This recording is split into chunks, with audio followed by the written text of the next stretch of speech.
ವಂದೇ ಮಾತರಂ ವಂದೇ ಮಾತರಂ.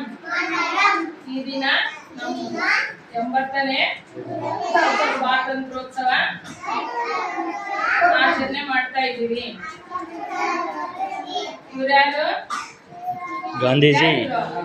ಗಾಂಧೀಜಿ ಹೇಳ್ರಿ. ಗಾಂಧಿ ತಾತ. ಇವರು ಅಂಬೇಡ್ಕರ್.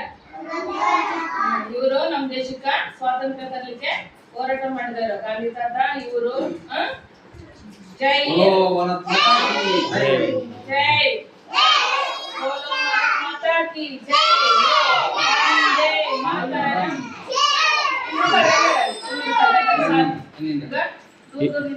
ಈ ಕಡೆ ನೋಡ್ರಿ, ಈ ಕಡೆ.